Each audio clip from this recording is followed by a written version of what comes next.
Thomas Parker sat in the leather chair that still smelled like his father, staring at the clock on the office wall. 3 minutes past 10. His brother Michael was late, as usual. Their father's attorney, Harold Winters, cleared his throat and shuffled papers on the mahogany desk. "Perhaps we should start," Harold suggested, glancing at Thomas over his reading glasses. "No," Thomas replied firmly. "We wait for Michael. He wouldn't give his younger brother another reason to claim favoritism. Not today when they were about to hear their father's final wishes." The door swung open, and Michael walked in wearing jeans and a wrinkled button-down shirt. His eyes were bloodshot, and he hadn't shaved in days. "Sorry," he mumbled, dropping into the chair beside Thomas. "Traffic." Thomas bit back a retort. There was no traffic in Bedford at 10 in the morning, but this wasn't the time to pick a fight. Their father, Richard Parker, had been dead for exactly 1 week, and the wound was still raw for both of them. "Now that we're all here," Harold began, "I'll read Richard's will." He opened a folder and pulled out several documents. "Before I begin, he wanted me to give you each a letter." He handed Thomas and Michael sealed envelopes. "He asked that you read these in private, after our meeting." Thomas stared at the envelope, recognizing his father's neat handwriting. Michael shoved his into his jacket pocket without a glance. Harold read through the standard legal language before getting to the heart of the matter. "To my sons, Thomas and Michael, I leave my estate in equal shares, with the following conditions." Thomas tensed. Conditions? Their father had never mentioned conditions. "The family home and business, Parker Construction, will remain intact for 1 year following my death. During this time, both Thomas and Michael must live in the family home and work together to run the business. After the year has passed, they may choose to continue their partnership or divide the assets as they see fit." Michael jumped to his feet. "What the hell? I have to live with him for a year." He pointed at Thomas. "And work for a company I never wanted any part of?" Thomas remained seated, shocked but not surprised. Their father had always been strategic, even in death. "Did father explain his reasoning?" he asked Harold. The attorney nodded. "He believed this arrangement would give you both time to reconcile your differences." Michael laughed bitterly. "Reconcile? That's rich. He spent 30 years pitting us against each other, and now he wants us to play happy family." "That's not fair," Thomas protested. "Dad never pitted us against each other. You chose to leave." "I chose to leave because I couldn't breathe in this town," Michael shot back. "But sure, take his side. You always do." Harold cleared his throat. "There's more. If either of you refuses these terms, or if you fail to work together for the full year, the entire estate, house, business, and all assets will be donated to the Bedford Community Foundation." Silence filled the room. The Parker construction business was worth millions, built from the ground up by their father over 40 years. The family home, a colonial on 5 acres overlooking the river, was worth nearly as much. "He can't do this," Michael said, but his voice had lost its edge. "I assure you, he can," Harold replied. "And he did." Thomas rubbed his forehead. A year living with Michael? His brother had left Bedford 15 years ago, swearing never to return. He'd built a life in Boston as a graphic designer, as far from construction as he could get. They barely spoke except at Christmas, and even those conversations were stilted and filled with unspoken resentments. "When does the clock start?" Thomas asked. "Immediately," Harold answered. "Michael must move into the house and begin working at Parker Construction within 2 weeks, or the conditions are breached." Michael paced the office. "This is insane. I have a life in Boston, a business, friends. It's 1 year," Thomas said quietly, "for potentially millions of dollars. Surely your life in Boston can wait." Michael stopped pacing and glared at his brother. "Easy for you to say. You never left. Never tried to build something of your own." Thomas felt the familiar anger rising. "I built plenty. I've doubled the company's revenue since I took over 5 years ago. While you were off finding yourself, I was here, taking care of Dad and the business he loved." "The business he loved more than his own sons," Michael muttered. Harold watched them warily. "There's one more thing," he interjected. "Richard left a sealed document with me, to be opened only after the year has passed, whether you succeed or fail in meeting his conditions." The brothers exchanged a glance, momentarily united in curiosity and suspicion. "What's in it?" Thomas asked. "I don't know," Harold admitted. "He sealed it and made me promise not to open it until the specified time." Outside the office window, Bedford's main street bustled with morning activity. Thomas could see Parker Construction's sign 2 blocks down, the company logo his father had designed 40 years ago. Now it all hung in the balance because of his father's final, puzzling demand. "I need time to think," Michael said finally, turning toward the door. 2 weeks, Harold reminded him. "If you're not moved in and working at Parker Construction within 2 weeks, the conditions are void." Michael paused at the door. "You knew about this," he accused Thomas. "You were always his favorite. You must have helped him plan this." Thomas shook his head. "I knew nothing about it. I'm as shocked as you are." Michael didn't look convinced. "Sure. I'll bet you're loving this. Another chance for Dad to force me into the family business." He left, slamming the door behind him. Thomas sat in silence for a moment before asking, "Was there anything else, Harold?" The attorney hesitated. "Nothing in the legal documents. But Richard spoke to me privately before he died. He was concerned about certain things coming to light." Thomas frowned. "What things?" "He didn't specify. He just said that you and Michael might learn some difficult truths about the family during this year together, and he hoped you'd support each other when that happened." A chill ran through Thomas. What truths? What had their father been hiding? As he left the attorney's office, he felt the weight of the sealed letter in his pocket. Whatever game his father was playing from beyond the grave, it was clear that the real inheritance wasn't the money or the business, it was the truth. And Thomas wasn't sure he was ready for it. 2 weeks passed in a blur of funeral arrangements and condolence casseroles. Thomas had barely finished sorting through his father's clothes when Michael's car pulled into the driveway, packed with suitcases and boxes. He watched from the kitchen window as his brother sat in the driver's seat for several minutes before finally getting out. Thomas opened the front door before Michael could knock. They stood facing each other, the threshold between them like a border neither wanted to cross. "You came," Thomas said finally.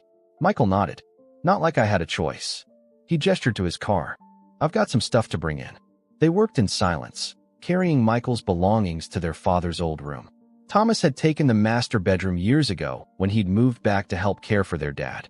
Michael paused at the doorway, staring at the room that still held whispers of their father, the antique dresser, the fishing photos on the wall, the worn leather slippers by the bed that Thomas hadn't been able to throw away. "You didn't change anything," Michael observed. "Didn't have time," Thomas replied, though that wasn't entirely true. He hadn't wanted to erase their father's presence so quickly. "I'll take care of it," Michael said, dropping a box on the bed. That night, they ate takeout from Joe's Diner on opposite ends of the dining table. The silence stretched between them, interrupted only by the scrape of forks against containers.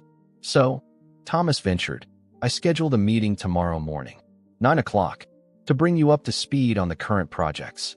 Michael pushed rice around his container. "Nine's fine." Another long silence. "Harold gave me a copy of your design portfolio," Thomas said. "The work you did in Boston. It's impressive."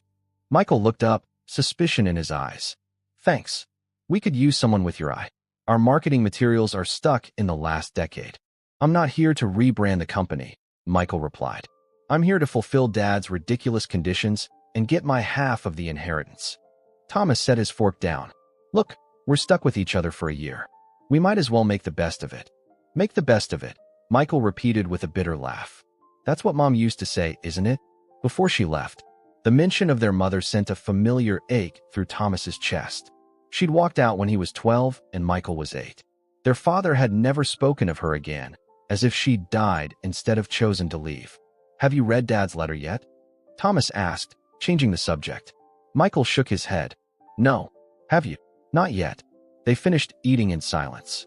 Later, Thomas stood in the hallway outside his bedroom, listening to the sounds of Michael clearing out their father's room, drawers opening and closing, items dropping into cardboard boxes. He wanted to tell him to stop, to leave things as they were, but he knew that wasn't fair.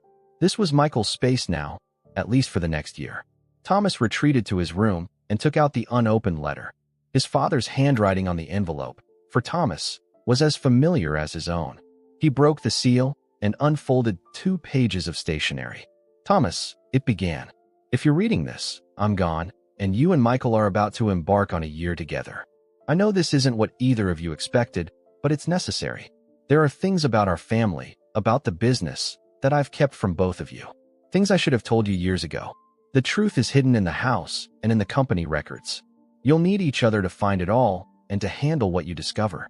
Michael has always been stronger than you give him credit for, and you've always been more flexible than he believes. Trust each other. And when you learn the truth about your mother, remember that I did what I thought was best. I love you both. Dad. Thomas read the letter 3 times, his mind racing. What truth about their mother? What had their father hidden? He nearly went to Michael's room to compare letters, but stopped himself. His brother would share when he was ready, if he was ever ready. The next morning, they drove separately to Parker Construction's offices downtown. The employees stared as Michael followed Thomas through the building. They'd all heard about Richard's conditions, and rumors were flying. In the conference room, Thomas introduced Michael to the project managers. As you know, my brother will be joining us for the year. He's got an extensive background in design, and we'll be incorporating his expertise into our upcoming projects. Michael smiled tightly, but said nothing. After the meeting, Thomas showed Michael to a small office next to his own. I thought you might want your own space. We can change it if you want, paint it, get different furniture. Michael surveyed the room. It's fine. Great. So, I was thinking you could start by looking at the brochures for the Riverfront Development Project. It's a big one, mixed-use space with retail, office, and condos. Fine, Michael repeated, sitting at the desk. I'll take a look. Thomas lingered in the doorway. Dad left a mess in the company files. Apparently, he was the only one who understood his filing system. If you have time, maybe you could help me sort through it this weekend. Michael looked up, a glint of interest breaking through his indifference. What kind of mess? Financial records, property deeds, old contracts. Some going back to when he first started the company. I've been putting it off, but we should probably tackle it. I'll help, Michael said after a moment. But not because I care about the company. I want to know what he was hiding. Thomas raised an eyebrow. Your letter mentions something hidden too? Michael nodded slowly. About Mom. The brothers stared at each other, momentarily united by curiosity and unease. Saturday, Thomas said. We'll start going through everything on Saturday. The rest of the week passed in a careful dance of avoidance. They ate breakfast at different times, worked in their separate offices, and retreated to their rooms after brief, silent dinners. The house felt both too small and too empty, filled with their father's absence and the weight of unsaid words. On Friday night, Thomas came home to find Michael in the garage, going through old boxes. I thought we were starting tomorrow, Thomas said, setting down his briefcase. Couldn't wait, Michael replied, not looking up. He was surrounded by dusty photo albums and manila envelopes. Thomas crouched beside him. Find anything? Michael pointed to an open album. Look at this.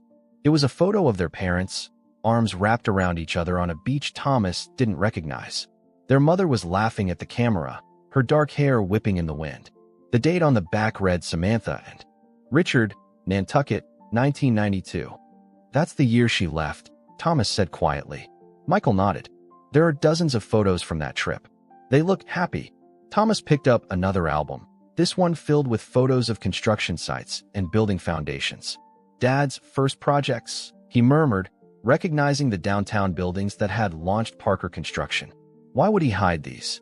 Michael wondered aloud. Before Thomas could answer, Michael pulled a large envelope from a box and emptied its contents. Legal documents spilled out, property deeds, financial statements, and what appeared to be divorce papers, never filed. What the hell? Michael whispered, picking up the divorce documents. These are dated 3 months after Mom left, but they're not signed. Thomas took the papers, scanning them quickly. She's listed as whereabouts unknown. That doesn't make sense. Dad always said she went to California, that she called him to say she wasn't coming back. The brothers looked at each other. Decades of accepted family history suddenly called into question. Did Dad lie to us? Michael asked, his voice uncharacteristically small. I don't know, Thomas admitted. But I think we need to look at those company files sooner rather than later. Michael stood, gathering the documents. Now? We're going now. Thomas didn't argue. Whatever their father had hidden, it was beginning to unravel, and neither brother wanted to wait another day to learn the truth. The Parker Construction office stood silent and dark as Thomas unlocked the front door. Michael followed close behind, carrying the envelope of documents they'd found in the garage. The motion sensor lights flickered on as they made their way to their father's old office at the end of the hall. Nobody's touched this room since he died, Thomas said, unlocking another door. I couldn't bring myself to clear it out. The office was exactly as Richard Parker had left it. Desk cluttered with blueprints and permit applications, walls covered with photos of completed projects, and filing cabinets lining one wall. The brothers stood in the doorway for a moment, almost expecting to see their father swivel around in his leather chair, surprised to find them there together. Where should we start? Michael asked. Thomas pointed to the filing cabinets. The last one, bottom drawer. Dad always kept his personal files there. Michael crouched and pulled open the drawer. It was filled with hanging folders, neatly labeled by year. He pulled out 1992 and spread its contents across the floor. Bank statements, he said, rifling through the papers. Loan documents. Property tax records. Thomas sat beside him, picking up a stack of bank statements. He flipped through them, scanning each page. Wait, he said suddenly. Look at this. He pointed to a series of withdrawals. $5,000 each month for 6 months, starting the month after their mother disappeared. That's a lot of money back then, Michael noted. What was he paying for? Thomas continued through the statements. The withdrawals stop in December. Then in January, there's a deposit of $25,000 from something called Westlake Holdings. That doesn't make sense, Michael muttered. If he was paying someone, why would they give money back? Thomas opened his laptop and searched for Westlake Holdings 1993. Nothing relevant appeared. He refined the search to include Bedford and surrounding towns. Here, he said after a few minutes. Westlake Holdings was a shell company owned by Martin Lewis, Dad's lawyer before Harold, Michael recalled. The one who died a few years ago. Thomas nodded, a knot forming in his stomach. Why would Dad's lawyer be paying him through a shell company? Michael was already pulling out another file, this one labeled Lewis M. Inside were handwritten notes and what appeared to be a contract, and signed. Agreement to suppress evidence in exchange for property transfer, Michael read aloud, his voice dropping to a whisper. What the hell did Dad do? They spent the next hour sifting through files, piecing together a disturbing narrative. Richard Parker had made regular payments to Martin Lewis throughout late 1992. The lawyer had created Westlake Holdings and used it to purchase a small property outside town. In January 1993, the property was sold, and profits went back to Richard. There's something missing, Thomas said, frustrated. These documents tell us what happened, but not why. Michael sat back on his heels, rubbing his eyes. Whatever Dad did, he paid Lewis to cover it up. Thomas shook his head. That doesn't sound like Dad. He was stubborn and secretive, but not criminal. People can surprise you, Michael said bitterly. Maybe he wasn't the man we thought he was. Thomas was about to respond when his phone rang. The security company. They're getting motion alerts from the office, he explained. I forgot to turn off the system. While Thomas dealt with the security call, Michael moved to their father's desk and began opening drawers. In the bottom drawer, beneath stacks of old magazines, he found a small lockbox. Thomas, he called. You have a key for this? Thomas ended his call and examined the box. Never seen it before. We need to open it. They searched the office for keys, but found nothing that fit. Finally, Michael grabbed a letter opener from the desk and worked at the lock until it broke. Inside the box was a single cassette tape labeled Samantha, July 14, 1992, and a newspaper clipping. Michael held up the yellowed newsprint. Missing woman's car found near Bedford Bridge, he read. Police suspect foul play.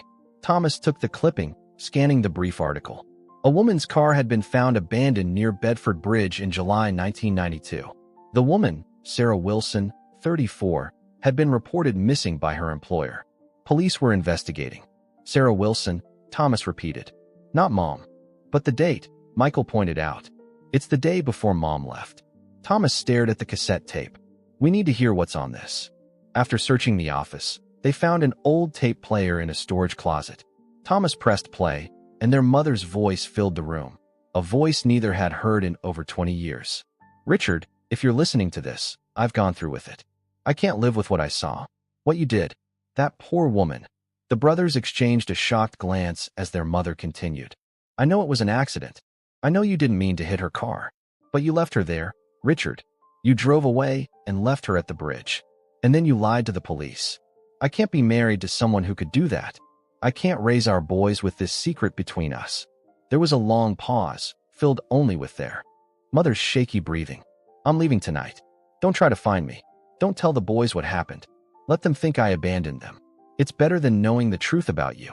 About what happened to Sarah Wilson. The tape clicked off. Thomas and Michael sat in stunned silence. Dad killed someone, Michael finally whispered. Hit and run. And Mom knew. Thomas shook his head, trying to make sense of it all. That explains the payments to Lewis. Dad must have gone to him when he realized Mom might go to the police. And the money was to cover it up, Michael added. To make the investigation go away. Thomas thought of the divorce papers, never filed. Mom didn't just leave. She ran. And Dad let everyone believe she abandoned us rather than admit what he'd done. Michael stood abruptly, pacing the office. 27 years, he said, his voice rising. 27 years I've hated her for leaving. Blamed her for everything wrong in our family. We both did, Thomas said quietly. It's what Dad wanted us to believe. And now he's gone, and we're supposed to, what? Run his company. Live in his house. Pretend we don't know he was a killer who drove our mother away. Thomas stood too, placing a hand on his brother's shoulder. We don't know the whole story yet. Dad said in his letter that the truth was hidden in the house and the company. Maybe there's more. Michael shrugged off Thomas's hand. What more do we need? Our father killed a woman, covered it up, and let us believe our mother abandoned us. He destroyed our family, Thomas. I know, Thomas said. But there's still Harold's sealed document. And we need to decide what to do with what we've learned. Michael gathered the documents and the tape. I'm going to find her. Mom? How? It's been decades. I don't care, Michael insisted. She's out there somewhere, thinking we hate her. Thinking we don't know the truth. They packed everything they'd found into boxes and drove home in silence, each lost in his own thoughts. The familiar streets of Bedford seemed different somehow, as if the town itself had been complicit in keeping their father's secret. At home, they spread everything across the dining room table. The photos, the financial records, the tape, the clipping. Pieces of a puzzle they were still trying to solve. We should talk to the police, Thomas said finally. Michael looked up, surprised. After all this time, what good would it do? Sarah Wilson's family deserves to know what happened to her. Michael considered this. And what about the company? Everything Dad built. If this gets out, Parker Construction is finished. Maybe it should be, Thomas said, surprising himself with the words. They stayed up most of the night, talking more honestly than they had in years. About their father, their mother, the divergent paths their lives had taken. About guilt and secrets and the weight of a legacy built on lies. As dawn broke, Michael made coffee while Thomas searched online for information about Sarah Wilson's case. There wasn't much. A few archived news articles, a brief mention in a piece about unsolved local mysteries. No family was mentioned in any of the articles. We need to know more before we do anything, Thomas said as Michael set a mug before him. About Sarah, about what really happened that night. Maybe there's something in Dad's room we missed. Michael sipped his coffee. I've been sorting through his things all week. There's nothing else there. What about the basement? Thomas suggested. Dad kept lots of old stuff down there. After breakfast, they descended into the musty basement. Cardboard boxes lined the walls, labeled in their father's handwriting, tax records, family photos, Christmas decorations. They worked methodically, opening each box and sifting through the contents. In a box marked Richard, personal, they found their father's journals. Dozens of them, dating back to before either brother was born. Thomas took the one labeled 1992, while Michael continued searching. Listen to this, Thomas said after a few minutes. June 30th, 1992. Lewis thinks he's found something. A connection between Parker Construction and Wilson's employer, Riverview Development. If he's right, everything I've built could be at risk. What connection? Michael asked.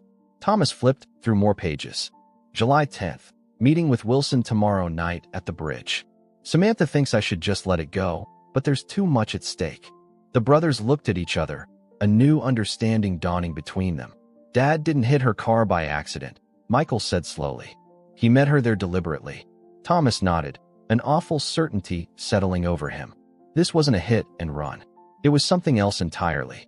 As the morning light filtered into the basement, Thomas and Michael continued reading, turning pages that revealed a father they never knew and a family history darker than either could have imagined. Whatever truth their father had wanted them to find, It was clear that discovering it would only be the beginning of their journey together. Sunday morning arrived with a steady rain that matched the brothers' mood. They sat at the kitchen table surrounded by journals, documents, and coffee mugs, trying to piece together their father's secret past. "Listen to this," Thomas said, reading from the journal dated July 1992. "Wilson claims she has documents proving the land was contaminated before we purchased it. Says Riverview knew and covered it up, then sold it to us at a premium. If she goes public with this, the West Side development is dead and Parker Construction with it." Michael frowned. So Sarah Wilson wasn't some random victim. She was threatening Dad's company. "Not threatening, exposing," Thomas corrected. "Dad and his partners bought land from Riverview Development, not knowing it was contaminated. When Sarah found out, she wanted to go public." "That still doesn't explain what happened at the bridge," Michael said. Thomas flipped forward a few pages. "July 14th. Met Wilson at the bridge tonight. Things went wrong. When Sam finds out what I've done, she'll never forgive me. I have to talk to Lewis in the morning. There must be a way to fix this." The next day Mom left, Michael said quietly. "But there's nothing about what actually happened at the bridge." Thomas stared out the window at the rain. "We need to find out more about Sarah Wilson and Riverview Development. Maybe there's something in Dad's old business records." "I have a better idea," Michael said.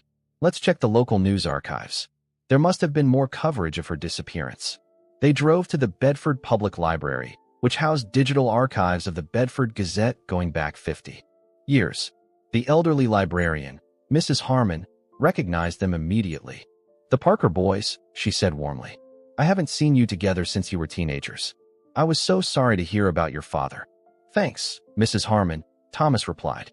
"We're doing some research on Bedford's history for a potential company project. Do you mind if we use the archives?" "Of course not. The computer in the back room is all set up. Just sign in at the desk." They spent hours scrolling through archived newspapers from the summer of 1992. The initial story about Sarah Wilson's abandoned car was followed by several more articles as the investigation progressed.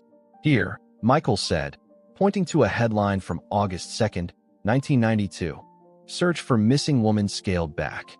The article reported that after 2 weeks of searching, police had found no trace of Sarah Wilson beyond her abandoned car. She had worked as an environmental assessment specialist for Riverview Development for 3 years. Her colleagues described her as dedicated and meticulous. The police chief was quoted saying they had no suspects but were following all leads. "Environmental assessment specialist," Thomas repeated. "That fits with Dad's journal. She would have known if the land was contaminated." Michael opened another article from September. "Wilson case goes cold." It mentioned that Sarah had been in the process of resigning from Riverview when she disappeared. Her apartment had been packed up, suggesting she planned to leave town. "She was running," Michael said. "Just like Mom." They continued searching, finding only brief mentions of the case in anniversary articles over the years. Sarah Wilson had become just another unsolved mystery in Bedford's history. "What about Riverview Development?" Thomas suggested. "Let's see what happened to them." A search revealed that Riverview had been a major player in local real estate development throughout the 1980s and early 1990s, but the company had dissolved in 1993. The final article about the company mentioned financial difficulties and a restructuring of assets. "Convenient timing," Michael noted. "Right after Sarah disappeared, and Dad made those payments to Lewis." As they were preparing to leave, Mrs. Harmon approached with a worn yearbook. "I thought you might like to see this," she said. "It's from Bedford High, 1982. Your father and Martin Lewis are in here." They were quite the pair back then. Thomas took the yearbook, surprised. "I didn't know Dad and Lewis went to high school together." Mrs. Harmon nodded. "Oh yes, they were inseparable. Richard, Martin, and James Harper. The Three Musketeers, people called them." "James Harper?" Michael asked. "Who's that?" "He founded Riverview Development," Mrs. Harmon said. "Surely your father mentioned him?" They were business partners initially, before they had some kind of falling out in the early 90s. The brothers exchanged a look. Their father had never mentioned James Harper. "Do you know what happened between them?" Thomas asked casually. Mrs. Harmon shrugged. "Town gossip said it was about money, but who knows? James left town around 93. Nobody's heard from him since." They thanked Mrs. Harmon and drove back home in silence, the rain now a thunderstorm that matched the turmoil in their minds. So Dad, Lewis, and Harper were friends, Michael summarized as they entered the house. Then Dad and Harper had a falling out around the same time Sarah Wilson disappeared and Mom left. And a year later, Harper leaves town for good, and Riverview dissolves, Thomas added. This is bigger than just Dad and Sarah Wilson. They returned to the basement, searching for any mention of James Harper in their father's journals. In a volume from 1985, they found several entries about the founding of Parker Construction. April 10, 1985. JH wants to formalize our partnership, but I'm hesitant. His methods are sometimes questionable, though I can't deny his connections have helped secure our first major contracts. June 15, 1985. Decided against partnership with JH. We'll maintain informal collaboration. ML agrees this is wise. Thomas looked up. Dad didn't partner with Harper, but they were still connected somehow. Through Lewis, Michael suggested. The lawyer was the middleman. They continued through the journals, finding occasional mentions of Harper throughout the years, mostly regarding land deals and development projects. Then, in early 1992, the tone changed. February 18, 1992, JH pushing hard on West Side development. Says the land is a steal, perfect for the shopping center the town wants. Something doesn't feel right, but the price is too good to pass up. March 30th, 1992, signed papers on West Side land. JH seemed too eager to close the deal. ML handled the transaction as usual. May 15th, 1992, soil samples from West Side came back. High levels of industrial chemicals. Environmental review will take months, maybe years. This could kill the entire project. Need to talk to JH immediately. May 16th, 1992, JH claims ignorance about contamination. Says Riverview's assessment showed clean soil. I don't believe him, but can't prove anything without the original reports. Dad was set up, Thomas said. Harper sold him contaminated land knowing he couldn't develop it. Michael nodded. And Sarah Wilson knew the truth. She had the original reports showing the contamination.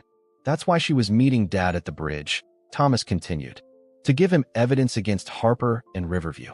Michael stood, pacing the basement. But something went wrong at that meeting. Dad's journal says things went wrong. What happened to Sarah Wilson? Thomas closed the journal, a chill running through him. I think I know who might have answers. Who? James Harper, Thomas said. If he's still alive, he might be the only person who knows the whole story. Michael checked his watch. It's nearly midnight. Where do we even start looking for someone who disappeared 30 years ago? I have an idea, Thomas said. Remember Mrs. Harmon said Harper left town in '93? Right after Dad made those payments to Lewis through Westlake Holdings. You think Dad paid Harper to leave town? Thomas nodded. What if the money wasn't to cover up Sarah's disappearance, but to get Harper out of the picture? We need to find the property records for that land Westlake Holdings bought, Michael said. Maybe Harper didn't go far at all. As they climbed the stairs out of the basement, Thomas's phone rang. He didn't recognize the number. Hello? Thomas Parker? A woman's voice asked. My name is Elizabeth Wilson. I understand you've been asking questions about my sister Sarah. Thomas froze, looking at Michael with wide eyes. Yes, we have. How? Did you? Mrs. Harmon called me. Elizabeth interrupted. She knows I've never stopped looking for answers about Sarah. She said you and your brother might have information. Thomas took a deep breath. We do. Or at least, we're piecing it together. Would you be willing to meet with us? I've waited 30 years for the truth, Elizabeth replied. I'll be at the Bedford Inn tomorrow morning at 10. After Thomas hung up, he relayed the conversation to Michael. Sarah Wilson's sister has been looking for answers all this time. What do we tell her? Michael asked.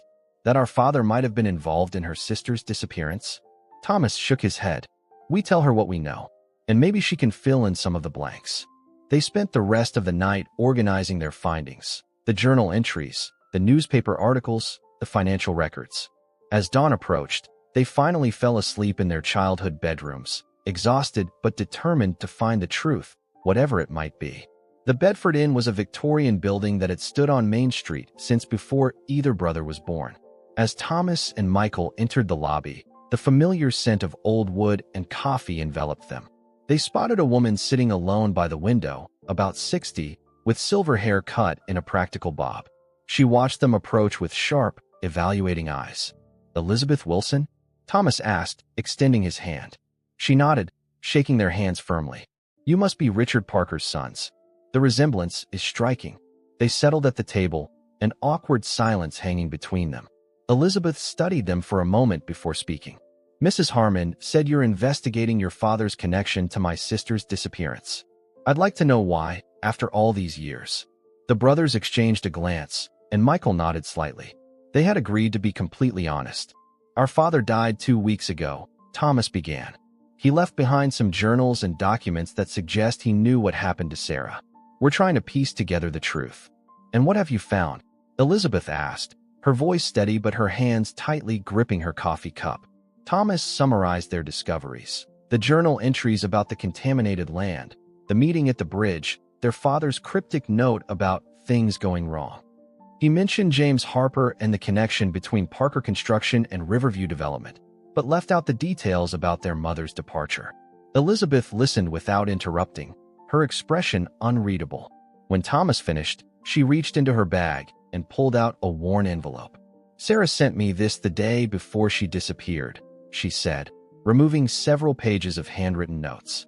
She told me to keep it safe, that it was insurance in case something happened to her. Michael leaned forward. What did she send you?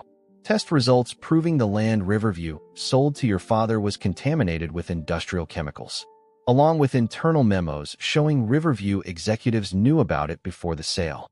Elizabeth slid the papers across the table. Sarah was an environmental scientist. She discovered the contamination during routine testing and was horrified when her superiors told her to bury the report. Thomas scanned the documents, recognizing the property description as the West Side development his father had mentioned. These chemicals could cause cancer, birth defects, he said, looking up at Elizabeth. If a shopping center had been built there, hundreds of people could have been exposed, Elizabeth finished. That's why Sarah couldn't let it go. She was planning to take these documents to the EPA, but she wanted to give your father a chance to do the right thing first. That's why she was meeting him at the bridge, Michael said. Elizabeth nodded. Sarah called me that night. She was nervous but determined. She said your father had agreed to meet her away from town, where no one from Riverview would see them together. Her voice faltered slightly. That was the last time I spoke to her. What did the police investigation find? Thomas asked. Not much. Her car at the bridge, no signs of struggle. They found a partial footprint in the mud that didn't match her shoes, but that was it. Elizabeth's eyes hardened. They questioned your father, you know. He told them he'd been home all evening with his family. The brothers felt the weight of this revelation. Their father had lied to the police. Our mother left the day after Sarah disappeared, Michael said quietly. We always thought she'd abandoned us, but now we know she left because of what happened that night. Elizabeth's eyes widened slightly. Your mother knew something about Sarah's disappearance? Thomas nodded, then played the cassette recording they'd found. Elizabeth listened intently, her hands clenched into fists. When the tape ended, she spoke through gritted teeth. Your father told the police he wasn't at the bridge that night, but this recording says he was there, that he hit Sarah's car and fled the scene. That's what our mother believed, Thomas said carefully. But our father's journals suggest something more complicated. He wrote that things went wrong at the meeting, but he never explicitly mentioned an accident. And there's James Harper, Michael added. Our father paid him to leave town shortly afterward, through a shell company set up by his lawyer. Why would he do that if the issue was just a hit and run? Elizabeth considered this. Sarah mentioned Harper in her calls to me. She said he was the one who orchestrated the cover-up of the contamination. She was more afraid of him than anyone else at Riverview. We need to find Harper, Thomas said. We think he might still be in the area, living on property purchased through that shell company. Elizabeth leaned forward. I want to help. Sarah was my only family. I've spent 30 years wondering what happened to her. They agreed to meet again the next day. Elizabeth would bring everything she had related to the case, and the brothers would continue searching for Harper's whereabouts. Back at the Parker house, Thomas and Michael headed straight to their father's office to look for property records related to Westlake Holdings. Here, Michael said after an hour of searching, Westlake purchased 40 acres outside town in October 1992, rural land, with a small house. The address is 1787 Old Mill Road. Thomas looked up the location on his phone. That's only 15 miles from here, in the next county. No wonder no one made the connection. They decided to drive out immediately. The rain had stopped, but the country roads were muddy and slick. Old Mill Road wound through dense forest before, opening into rolling farmland. At the end of a long gravel driveway stood a modest farmhouse with a well-kept garden and a newer model truck parked outside. "Someone's definitely living here," Thomas said as they parked. They approached cautiously. Michael knocked, and after a moment, the door opened to reveal an elderly man with a weathered face and suspicious eyes. "Whatever you're selling, I'm not interested," he said gruffly. "Are you James Harper?" Thomas asked directly. The man's expression changed instantly, fear flashing across his face before it hardened into defiance. "Who's asking?" "I'm Thomas Parker. This is my brother Michael, Richard Parker's sons." Harper's hand tightened on the door frame. "Richard's dead. I saw the obituary. That's why we're here," Michael said. "We found his journals. We know about Riverview, about the contaminated land, about Sarah Wilson." Harper stared at them for a long moment before stepping back. "You'd better come in." The interior of the house was Spartan but clean. Harper led them to a kitchen table and gestured for them to sit. His hands trembled slightly as he poured coffee into 3 mugs. "I always knew this day would come," he said, his voice suddenly tired. "Richard promised no one would ever connect me to this place, but I guess even he couldn't control everything from the grave." "What happened to Sarah Wilson?" Thomas asked bluntly. Harper sat heavily, looking much older than he had at the door. "I didn't mean for anyone to get hurt. The land deal was supposed to be simple: buy low, sell high. We didn't know about the contamination until after Riverview had already sold it to Parker Construction." "But Sarah found out," Michael prompted. Harper nodded. "She was thorough, that one. Went back through years of tests, found evidence we'd missed. When she threatened to expose everything, the other Riverview partners panicked. They wanted her silenced. I suggested paying her off instead. But that didn't work," Thomas guessed. "No, she wasn't interested in money. She wanted justice." Harper took a shaky breath. "She contacted your father, told him she had proof Riverview had knowingly sold him toxic land. They agreed to meet at the bridge that night. And," Michael pressed when Harper paused, "I followed her there. I wanted to make one last offer before she went to the EPA. When I arrived, she and Richard were arguing. He wanted to handle it quietly, through proper channels. She insisted on going public immediately. I stayed hidden, listening." Harper's hands wrapped around his coffee mug, knuckles white. Then another car arrived. Martin Lewis. He had some idea about buying the evidence from her, then suing Riverview discreetly. The 3 of them were so focused on their argument, they didn't notice me approaching. Thomas leaned forward. "What happened next?" Sarah got upset, said she was done negotiating. She got in her car to leave. Harper's voice grew distant. Lewis grabbed her door. She accelerated in panic. The car spun on the wet road. Lewis stumbled backward, fell over the bridge railing. Sarah stopped the car, ran to help him. I followed. Harper stared into his coffee. Lewis was holding onto the edge, Sarah trying to pull him up. I reached them just as his grip failed. He fell. Sarah lost her balance trying to hold him, went over too. The brothers sat in stunned silence. It was dark. The river was high from spring rains. We could hear splashing, crying for help. Your father jumped in after them. Harper's eyes met Thomas's. He managed to reach Sarah, almost got her to shore. But the current was too strong. They were both swept downriver.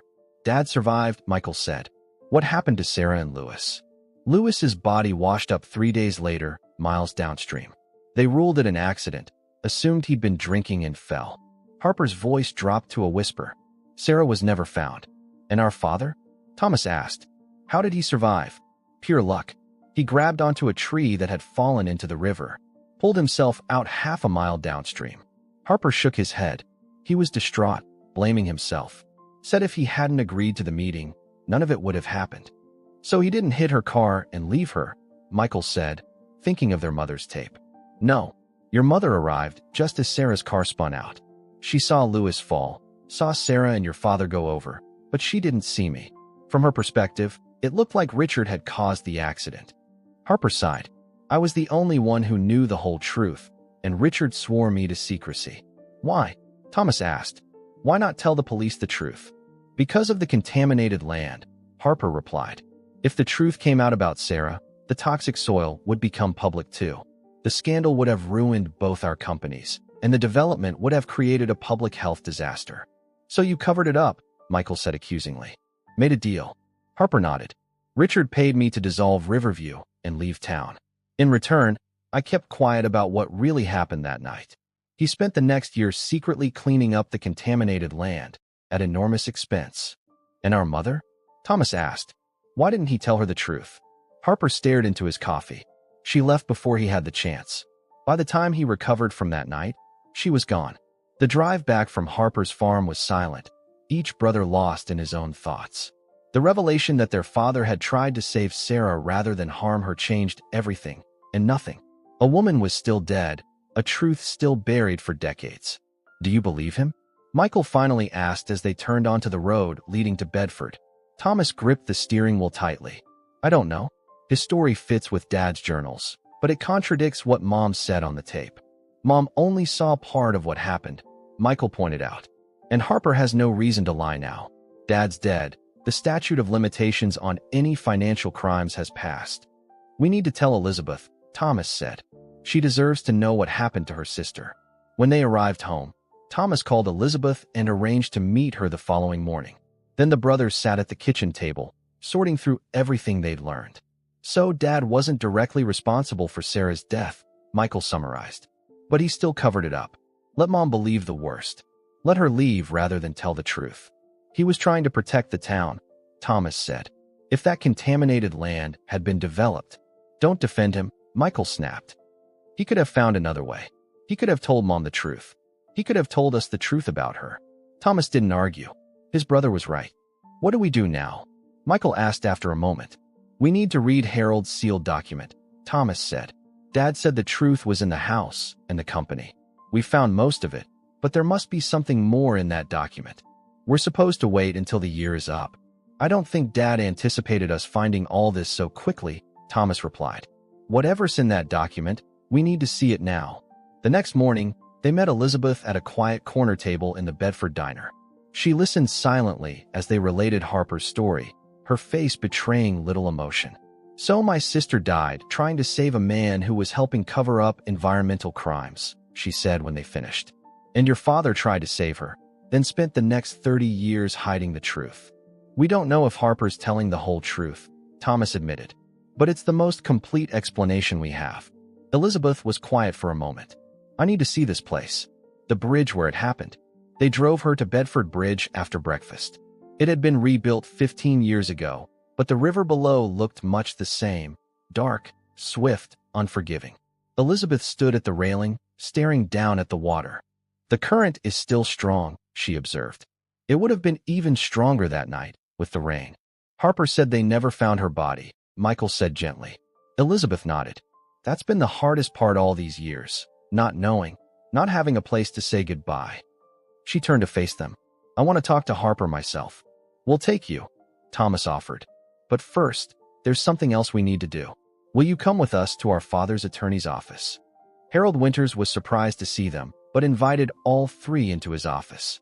Thomas explained what they'd discovered and asked to see the sealed document.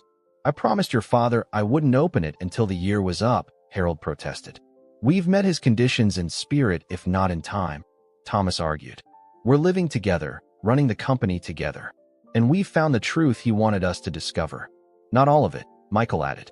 There's something else, something in that document. Harold hesitated, then reached into his desk drawer and removed a sealed envelope. Richard was my friend for 40 years. If he were here, I think he'd agree the time has come. He handed the envelope to Thomas. Whatever's in there, he meant it as a gift, not a punishment. Thomas opened the envelope carefully. Inside was a single sheet of paper with an address in Seattle and a name, Samantha Wilson Parker. Mom changed her name to Wilson, Michael realized. Sarah's last name. She must have felt connected to her somehow, Elizabeth said softly. Two women who lost everything because of what happened that night. Below the address was a handwritten note from their father. My sons, if you're reading this, you've done what I asked and discovered the truth about that night at the bridge. What you found was my failure. Not the failure to save Sarah, but the failure to tell the truth afterward. I let your mother believe I was responsible for a woman's death because I was too proud, too afraid to admit what really happened. By the time I was ready to explain, she was gone. I've kept track of her over the years, but respected her wish to remain apart from us. She took Sarah Wilson's last name as a reminder, I think, of what happens when good people stay silent. I hope you'll find her and tell her what you've learned. More importantly, I hope you've learned to be better men than I was, to choose truth over pride, family over business. I've lost both of you in different ways because of the secrets I kept. Don't make the same mistake. With love, despite everything, Dad. Thomas handed the letter to Michael, who read it with tears in his eyes. He knew where she was all this time, Michael said, his voice thick with emotion. He could have told us. He thought he was respecting her wishes, Thomas said, not sure if he was defending his father or just trying to understand him. Elizabeth had been quiet, but now she spoke. Your father made terrible mistakes. But it sounds like he tried to make amends in his own way, cleaning up the contaminated land, keeping track of your mother. It wasn't enough, Michael said bitterly. No, Elizabeth agreed. It wasn't. But speaking as someone who spent 30 years searching for answers, I understand why he wanted you to find the truth yourselves. Some gifts can only be received when you're ready for them.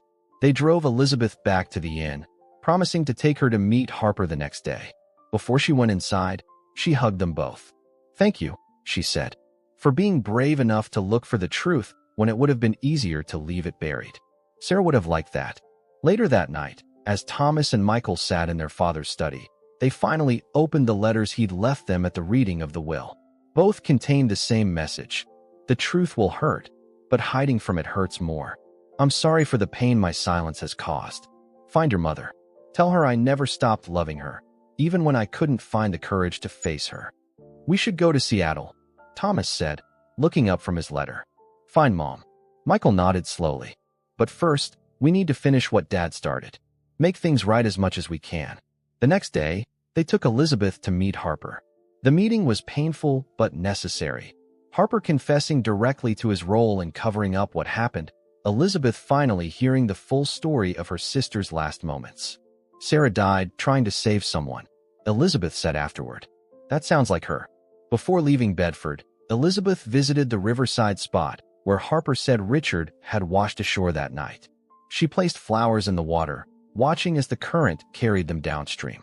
I've spent 30 years angry at your father, she told the brothers. I can't forgive him overnight, but I understand him better now.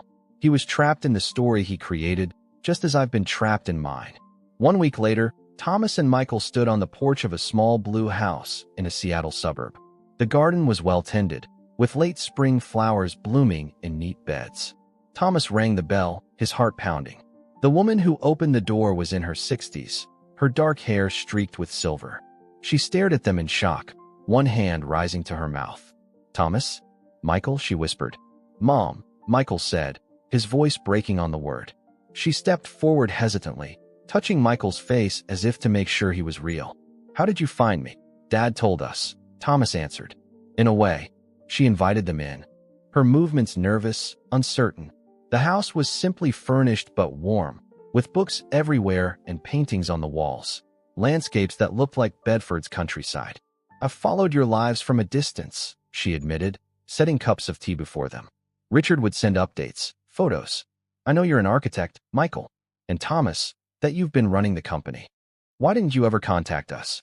Michael asked. The question held 30 years of pain. Samantha sighed. At first, because I believed your father had killed someone and covered it up. I couldn't be part of that. Later, because I thought you'd never forgive me for leaving. And then, time makes strangers of us all. We know what really happened that night, Thomas said gently. At the bridge, with Sarah Wilson and Martin Lewis.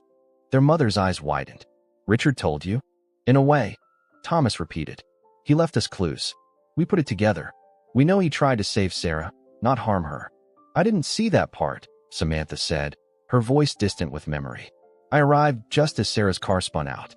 I saw Martin fall, saw Sarah go after him, saw Richard jump in after them both. Then I left before anyone saw me. I couldn't face what I thought I'd seen. Why did you take Sarah's last name? Michael asked. Tears filled Samantha's eyes.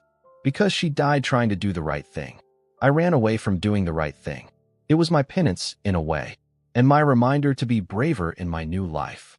They talked for hours, 30 years of silence giving way to painful, necessary truth.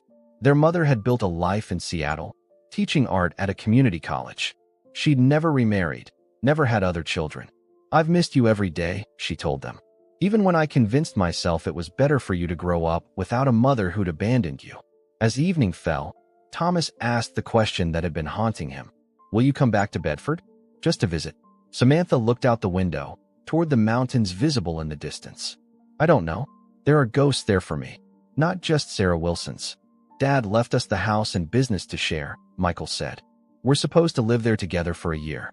You could visit. See what Bedford is like now. Their mother smiled sadly. Your father always did have a flair for the dramatic, even in his estate planning. He never stopped loving you, Thomas said, remembering his father's letter. That's what he wanted us to tell you. Later, as they prepared to leave, Samantha gave each of them a painting, landscapes of Bedford she'd created from memory over the years. To remember this day, she said. Whatever happens next. On the flight back to Bedford, the brothers sat side by side, each lost in thought. They had found their mother, learned the truth about their father, uncovered the fate of Sarah Wilson. But the year their father had demanded was just beginning. What do we do about Parker Construction? Michael asked as the plane descended toward home. About the condition in Dad's will? Thomas thought about the contaminated land their father had secretly cleaned up, the business he'd built, the legacy he'd left them. We make it better, he said finally. Create an environmental division. Focus on sustainable development. Honor Sarah Wilson's memory by doing what she would have wanted. Michael nodded slowly. I could design more eco-friendly buildings. Use my skills for something that matters. And the house? Thomas asked. Will you stay the full year? Michael looked out the window as Bedford came into view below, the town they'd both tried to escape in different ways. I think we have work to do here. Not just for the inheritance, but for ourselves. As the plane touched down, Thomas thought about the sealed document in Harold's office, the one marked to be opened after their year together, whether they succeeded or failed. Whatever it contained, whatever their father's final message might be, they would face it together. Some truths could only be received when you were ready for them.